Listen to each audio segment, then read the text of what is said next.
Ouviremos agora o programa Hora de Crescer Interiormente com Trigueirinho. E os temas de hoje são: o objetivo da nossa existência, a realidade interna da Terra, como não interferir na vida dos demais, relações entre pais e filhos, aprender a ler os sinais que a vida nos traz e entregar-se ao alto ou pedir proteção.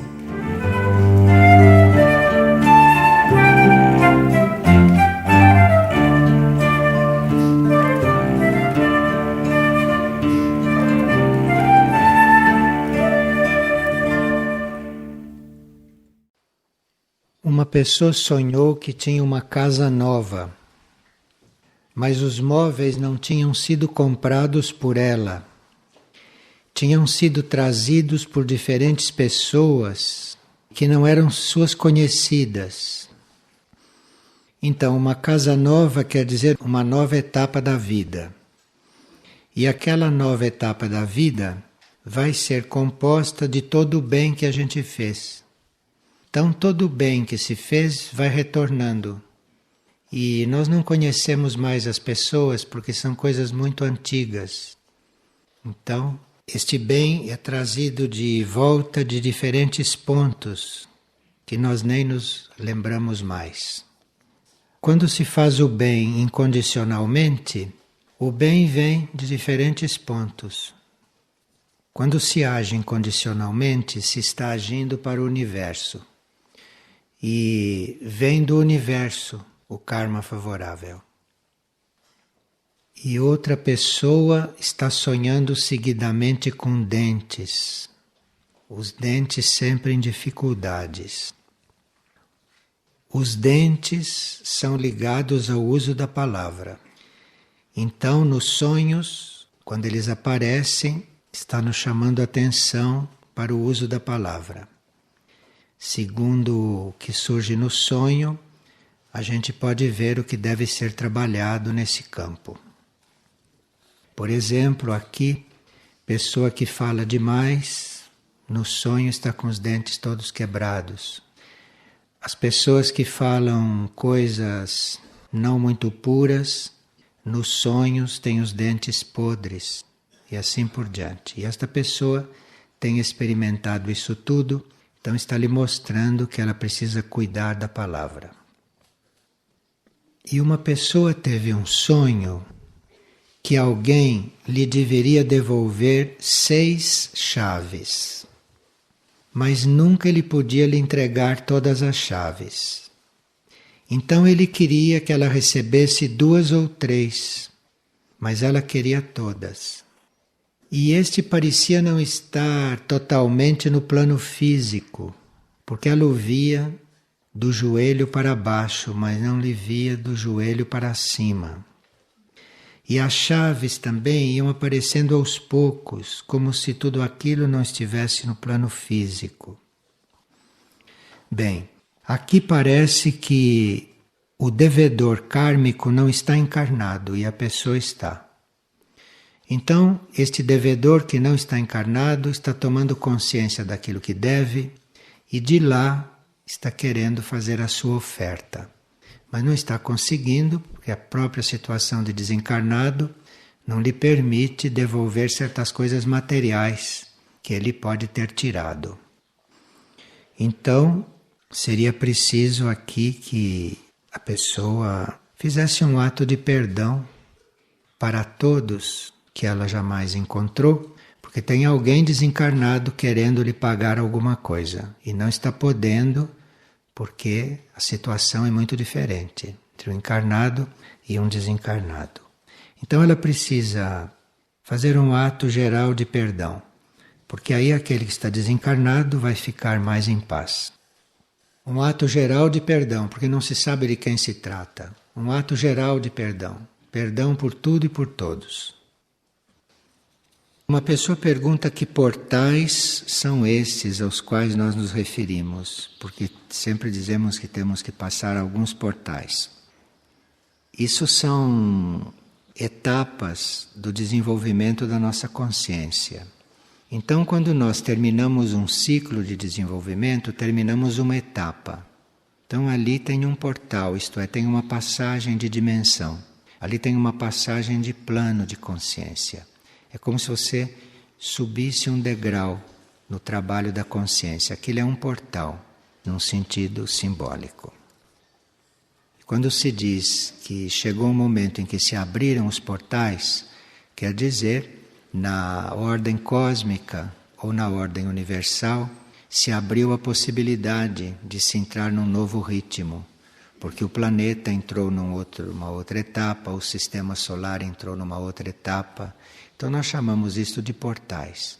Um grande portal é uma passagem de consciência, eventualmente, no planeta ou no sistema solar. E um portal é, eventualmente, um portal na nossa trajetória, que diz respeito ao nosso processo individual.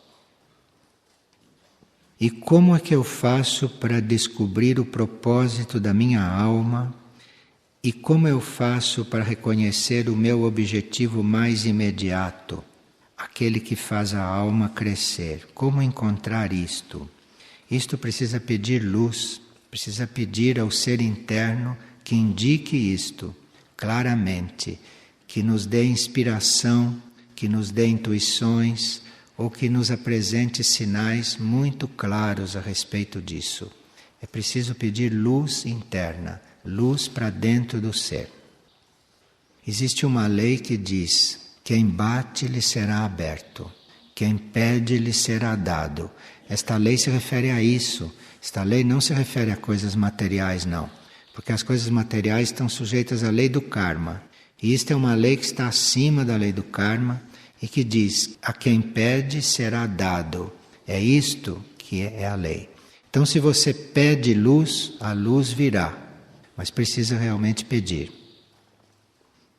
E aqui também, uma pessoa que se sente muito angustiada, porque a consciência dela se amplia e ela tem fortes compromissos profissionais assumidos. E ela está muito angustiada porque acha que não pode mais perder tempo nesse conflito com isto. Como é que ela pode resolver? Então, você se deu o trabalho de ler a Bhagavad Gita, porque este assunto está lá na Bhagavad Gita bem claramente exposto e se está indicando como é que este assunto poderia ser resolvido. Vê como são esses livros. É um livro que foi escrito há milhares de anos e que ainda serve. Mas quando você for ler aquele livro, você vai ver que ali tem indicações que eram também para aquele tempo. Mas a essência do livro serve até hoje. Porque até hoje ainda está havendo este diálogo entre o ego e o eu superior. E aqui perguntam se todo esse processo sísmico, os vulcões, os terremotos, os maremotos, se isto afeta a vida no interior da Terra, as civilizações intraterrenas e as cidades intraterrestres. Quando nós falamos nestas civilizações intraterrenas ou na vida intraterrena, nós não estamos nos referindo à Terra física. A Terra física é isto que a geologia conhece. Nós estamos nos referindo à Terra interna, a parte interna da Terra. Assim como você tem um corpo físico, você tem um corpo astral, você tem um corpo mental, que continua existindo o que quer que aconteça com seu corpo físico. Assim é a Terra. Existe a Terra física, a Terra astral, a Terra mental, existe a Terra em todos os níveis.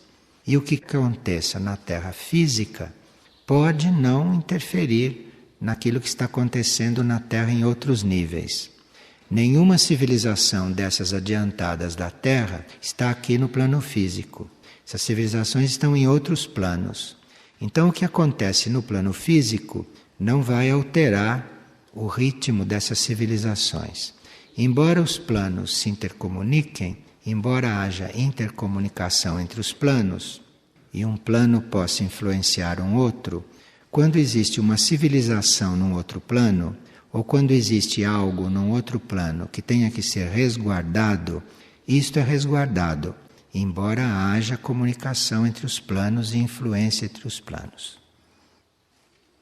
Uma pessoa pergunta se é possível nós sonharmos acordados, apenas estando em estado de relaxamento. E por que isto acontece? Isto é possível sim. O que nós chamamos de sonho é uma atividade do nosso corpo astral ou do nosso corpo mental. Então o nosso corpo astral e o nosso corpo mental está agindo como o nosso corpo físico. Estão agindo juntos, paralelamente. Mas como o físico está desperto e ocupado com outras coisas, não se dá conta do que o astral e o mental estão fazendo ou estão vivendo. Mas pode acontecer num determinado momento que, estando acordado, o corpo físico se dê conta do astral e do mental. Então aí ele tem um sonho acordado. Mas os nossos três corpos, o físico, o astral e o mental, estão sempre em atividade. Então é como se agora nós estivéssemos sonhando. Isto é, estamos em ação no plano astral, estamos em ação no plano mental. Não nos damos conta porque o físico está ocupado com outras coisas. O físico não está adormecido. Se o físico se adormecer, ele pode dar-se conta da atividade dos outros. E esta mesma pessoa pergunta: como que eu estabeleço limites nos meus contatos com o próximo? Qual é o limite entre ajudar, não ajudar e prejudicar? Pois é, tem muitas pessoas que pensam que estão ajudando, insistindo, mas estão atrapalhando. Não é questão de se envolver com aquilo. Mas aí precisa realmente que a gente peça a luz interna. Se a gente pede luz, mesmo que não venha claramente uma ideia a respeito disto, pedindo luz, a luz pode criar uma situação externa que nos faça compreender se é caso de agir, se não é caso de agir, se é caso de falar com a pessoa sobre o assunto, se não é o caso. Pode-se criar uma situação que você compreenda o que a luz está indicando. O que não se deveria é perder a fé que esta luz indica. De alguma maneira essa luz indica, quando a gente realmente quer saber. Agora, há pessoas que vivem, se alimentam de se ocupar dos outros, de se envolver com a vida dos outros, de querer interferir na vida dos outros. Tudo isso em nome do bem. Para elas, em nome do bem. Mas isto pode não estar correto. É só a luz interna que pode indicar isto. Enfim, nós teríamos que não ter pressa em agir, pedir luz e aguardar aquilo que vai acontecendo, aquilo vai se apresentando e como as coisas vão sendo indicadas. Tem pessoas que promovem verdadeiros desastres antes de se convencer disto e antes de mudarem de método ou de comportamento, nesses casos, da ajuda ao outro. Veja, aqui, uma pessoa observou que quando os pais ficam cobrando dos filhos que sigam uma determinada profissão para terem segurança financeira, que esses filhos se confundem. Principalmente quando os pais dão a entender que os filhos precisam assumir a segurança deles, dos pais, porque os pais vão estar cansados, os pais vão estar velhos, os pais vão precisar de companhia, estas coisas todas da vida comum. Como se a gente precisasse dos filhos para ter companhia. Como se a gente precisasse de alguém para se sentir seguro, para se sentir acompanhado. Quer dizer, isto é uma falta de educação espiritual de base. Agora, isto aqui de se incutir nos filhos que eles têm obrigação para com os pais, quando os pais ficarem velhos, ficarem idosos, isto aqui é um resíduo de uma educação antiga na Índia. Na Índia havia um nível de educação muito elevado.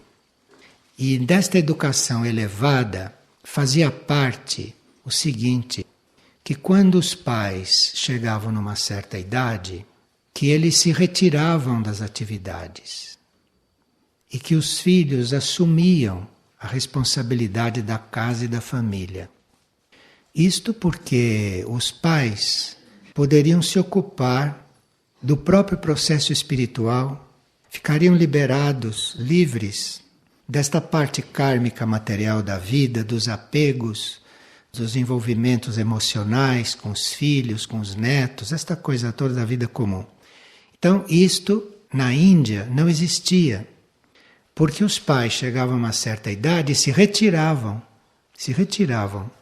O esposo e a esposa se retiravam, mudavam, iam para outro lugar. E os filhos assumiam todos os ritmos, assumiam tudo, os negócios, a casa, os netos, assumiam tudo. Isto era uma educação muito elevada na Índia. E havia um grupo de gente muito educada que fazia isto fazia parte da educação indiana. Agora, isto prosseguia. O esposo e a esposa se retiravam e ficavam um tempo juntos, fazendo o processo deles juntos, depois de terem criado os filhos, depois de terem cumprido a parte kármica da vida. Aí eles iam fazer a vida deles, num determinado nível de consciência, que já estavam diferentes de quando estavam casados. Casaram-se, tiveram filhos, trabalharam, não é? Conseguiram se conhecer, se integrar. Isso foi uma fase. Depois eles têm direito de viver outra vida entre eles, num outro nível, num outro plano, um outro encontro, uma outra compreensão, uma outra vida, enfim, um outro tipo de colaboração, onde um vai transmitir para o outro a experiência que teve, o crescimento que teve. Então isso era uma etapa.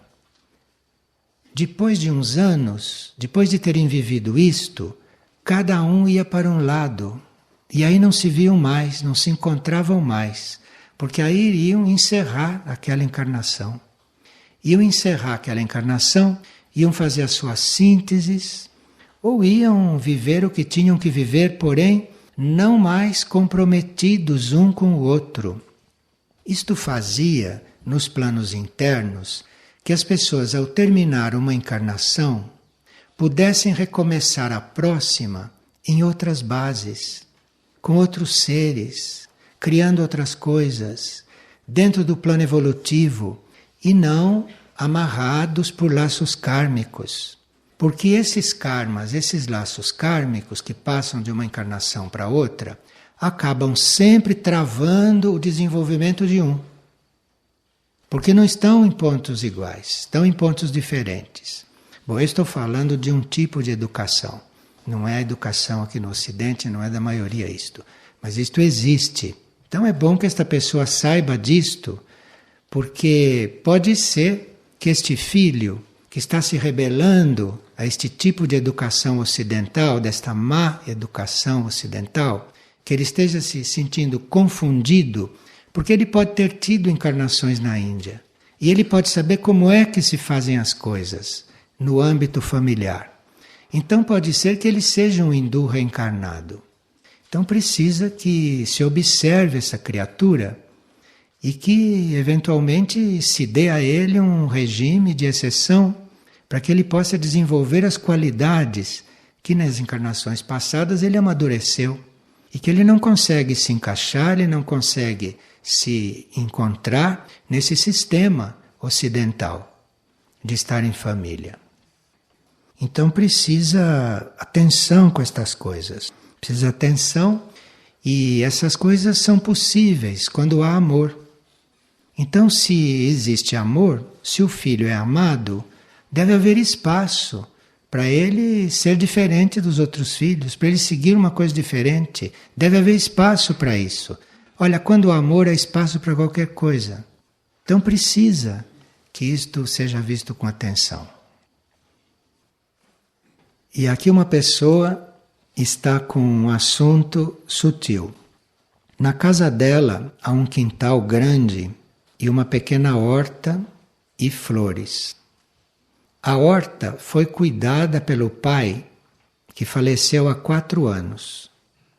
As flores estão lindas, mas a horta não produz. Por mais que eu cuide, quando nascem as sementes, aparecem lagartas, grilos e acabam com tudo. Qual é a explicação? Bem, aqui tudo está indicando que você deve cuidar das flores e desistir da horta.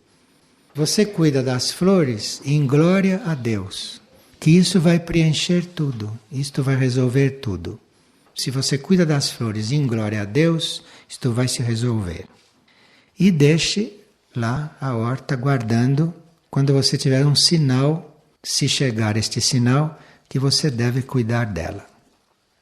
Mas não fique insistindo, porque a energia que você está pondo numa horta que não é mais para ser, você está roubando das flores, está roubando do canteiro de flores que é ali que parece que você tem que pôr a energia. A mente é uma verdadeira armadilha, não é? Porque se o pai desencarna e deixa a horta, a mente diz, você vai substituir o seu pai. Isto não é assim na realidade. Pode não ser assim na realidade. Na realidade pode ser que a horta tivesse a ver com seu pai. Seu pai desencarnou, a horta acabou. Mas a mente entende de outro jeito. É preciso saber ler nos fatos da vida, saber ler nos sinais que a vida vai indicando. Claro que às vezes entram forças involutivas e produzem sinais falsos, não verdadeiros. Mas aí a gente deve pedir luz para distinguir quando é que deve insistir numa coisa ou quando deve aceitar, assim como as coisas estão acontecendo. Por isso que a gente precisa sempre estar pedindo luz. E aqui outra pessoa, veja que as pessoas não têm mesmo o hábito de perguntar dentro. Não têm mesmo o hábito, como se dentro fossem vazias. Como se dentro não tivessem um guia, um destino escrito. Como se a gente não tivesse aonde perguntar. Tenho uma filha de 35 anos que está com depressão, porque ela trabalha numa empresa muito exigente, não encontra forma de conviver naquela empresa e é uma pessoa de grande sensibilidade, que está no caminho espiritual, está fazendo uma busca, mas está ficando perturbada e eu não sei como ajudá-la. É simples isto. Ela deve perguntar para o eu interno se ela está no lugar certo, se aquele é o lugar dela, ou qual é o seu verdadeiro lugar. É só ela perguntar isto que certamente isto vai ser respondido. Porque pode ser não que uma pessoa seja educada a entrar na linha que todos entram. Então uma pessoa que chega numa certa idade deve trabalhar, deve entrar numa firma, não é? Deve ter uma profissão. E na hora de escolher a profissão vai ver qual é a profissão mais rendosa. Todas estas coisas da vida comum. E aí as pessoas se encontram a uma certa altura muito perturbadas. Porque a alma quer outra coisa. Ela não nasceu para aquilo. Precisa ver para que a pessoa nasceu. O que a pessoa veio fazer. Qual é o lugar dela. Qual é a verdadeira atividade dela. Isto aqui tem jeito de se equilibrar. Parece que ainda está em tempo de se fazer esta pergunta e desta criatura ter uma resposta. E uma pessoa diz... Quando eu oro, eu posso pedir proteção ou devo me entregar somente? Depende. Se você vai se entregar mesmo, você não tem mais nada o que fazer. Pode fazer isso até agora aqui. Você pode fazer e está tudo resolvido. Agora, se você tem alguma dúvida, aí é melhor você pedir proteção quando orar. Peça proteção. Isto depende de você.